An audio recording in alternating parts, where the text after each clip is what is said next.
I think it's a deeply important subject, because I was recently reading the 2 books by Khaled Hosseini. You may have read them or seen the film The Kite Runner. He wrote The Kite Runner and A Thousand Splendid Suns. And I was deeply, deeply moved by these 2 books. And what I noticed, however, was as I was reading about these characters that lived in Afghanistan, men and women and whatever, I noticed how, number one, the book really humanized people in the Middle East for me again. I find it frightening that I consider myself a very compassionate, caring person, but even I had become really desensitized to all the suffering and torture and pain in the Middle East, in Afghanistan, in Iraq, and now that the war is on. And and that's not really our fault that we become desensitized to it. It's because what happens is the media goes, there's another car bomb, another whatever, suicide bomber, or 40 people dead. And then a minute later they talk about Britney Spears, or the football score, or the rugby score, wherever you live. And so it's no wonder that we become completely kind of blasé about, oh, yet another many people have died, and these people are being tortured, and these people are being killed, and these people are being, have no food, and in the same in Africa and in Asia and all these, we just become really desensitized. And again, I just want to stipulate, I'm not judging anyone for becoming desensitized. It's also really hard to take on all the suffering in the world, and what do you do with it? I'm not denying that at all. I'm not saying that we must every minute of the day be aware of all the suffering in the world, because that would just be hard to deal with. But I just found it striking for myself that once I read the two books, the next day I wanted to read more about Afghanistan. I wanted to find out about it. I wanted to learn more about why and what the history of the country was, and why the people are experiencing what they're experiencing, why the war and the Russians were there, and then the Americans and the Taliban, and all the kind of government changes and the coups and all this sort of stuff.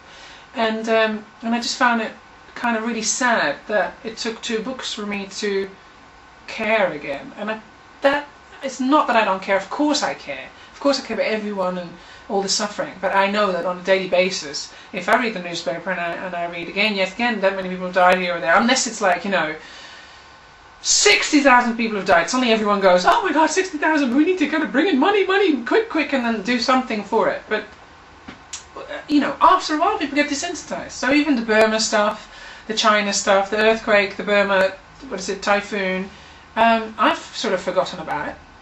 And this, to make this video, which will go into Magic Helium, like I said before, it's just really, I don't know, I just want to kind of spark off some thoughts on this, because, my painting will be about, will focus on how everyone is linked and everyone is connected, that we're all made of the same stardust, we come from the same stuff, and it's so important that we're not desensitized to other people's suffering. And I know you might ask me, well, what can we do about it? Well, there are many ways that we can help, and there are many ways that we can make a difference and try to alleviate suffering of others. And sadly, a lot of us don't do that because we're kind of like comfortable in our little whatever life scenario that we're in. And I again don't want to come across as judging. That's not what I want to do at all. I'm just really wanting to kind of give out a message around how we are all deeply intrinsically connected, no matter what race, creed, background, value system, belief system, religion, spiritual conviction. We are all people at the base of it, at the basics. And I just want to kind of remind people of that, and open up hearts again, and really humanize everyone. Everyone is human. That's really the message. What else? Talk about a little bit deep, hey? Ooh. Oh, everything's falling. The gnome. I have a gnome in my house. I'm convinced I have a gnome in my house that's eating things and dropping things. I'll play a little bit of Famous Blue Raincoat, you guys. I want to record Famous Blue Raincoat again. Goes like this.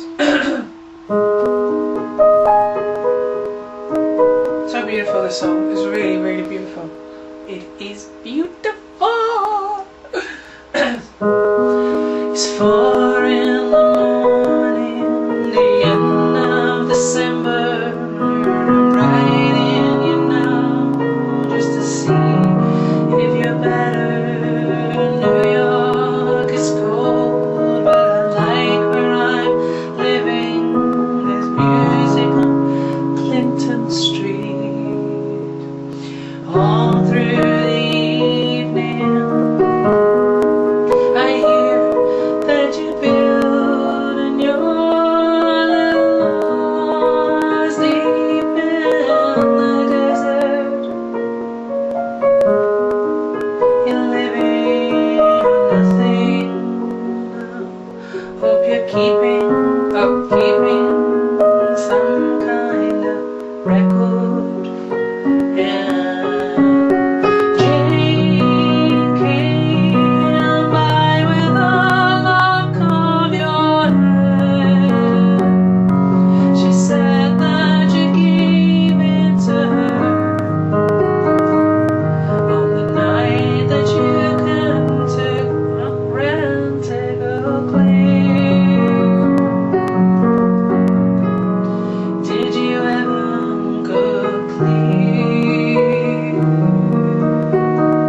It's a beautiful song. Anyway, I'm gonna do more of that on another vid.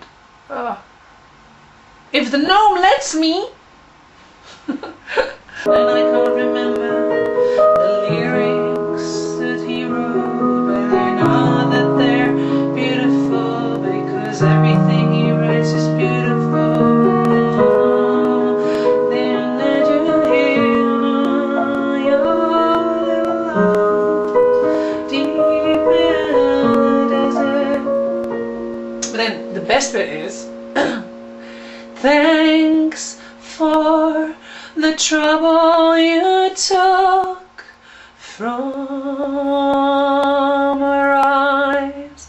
I thought it was there for good, so I never tried. That's the saddest, most beautiful, literally awesome.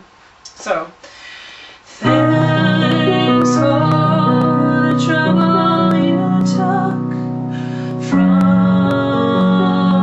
her eyes. I thought it was there for good, so I never tried.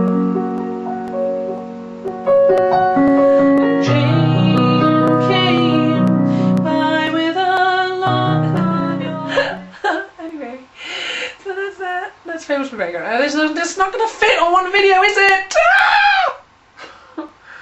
It drives me insane that I don't understand. Some people just can make 6-minute videos, 5-minute videos, and they seem to say a lot in them. And I just need half an hour per video to bring across what I've got to say. Anyway. Yeah. Goodbye! Right, have a lovely 3 weeks, and I'm going to try and do more videos. Oh, there's my list!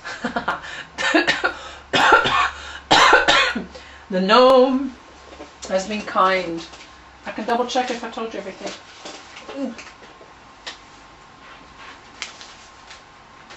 A great 3 weeks, and I'll try to do more videos more often. But at the moment I'm just finishing off the illustrations, and after that I can do lots more videos. I hope, because they do take a long time to edit, you guys. I don't know if you know. Yeah, so some of you make videos yourself. They take a long time to make.